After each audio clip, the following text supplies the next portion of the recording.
2026 நவம்பர்ல எங்களுக்கு மேரேஜ் ஆச்சு. மேரேஜ் ஆன 2 மந்த்லயே நான் கன்சீவ் ஆயிட்டேன். ஆனா, அது ரொம்ப நாள் நீடிக்கல. 5வது மாசம் அனாமலி ஸ்கேன்ல தான் குழந்தைக்கு சிஸ்டிக் ஃபைப்ரோமான்னு ஒரு பிரச்சனை இருக்கிறது தெரிய வந்தது. குழந்தைக்கு எந்த மூவ்மெண்ட்டும் இல்லன்னு டாக்டர் கண்டிப்பா அபார்ஷன் தான் பண்ணணும்னு சொல்லிட்டாங்க. அதுக்கப்புறம் 4 தடவ கன்சீவ் ஆனேன். 4 தடவையுமே நான் குழந்தையோட அசைவுகள உணர்ந்ததே கிடையாது. 4 தடவையுமே அபார்ஷன் தான் பண்ண சொன்னாங்க. ஏன்னா, சேம் டயக்னோசிஸ் வந்துட்டே இருந்தது. நானும் என் கணவரும் நேருக்கு நேர் ஒரு நாளும் அழுதுகிட்டதே இல்ல. ஆனா தனியா 2 பேரும் நெறைய அழுதுருக்கோம். நான் அவங்க முன்னாடி அழுதா கஷ்டப்படுவாங்களோன்னு சொல்லிட்டு நானும் அழமாட்டேன். அவங்களும் அதே தான் நெனைப்பாங்க.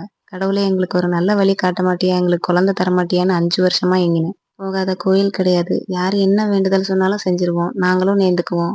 ஹாஸ்பிட்டல்ஸ் போனோம்.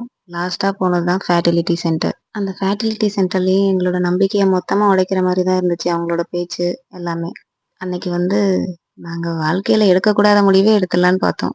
ஆனா கடவுள் எங்கள எப்படியோ காப்பாத்திருக்காரு.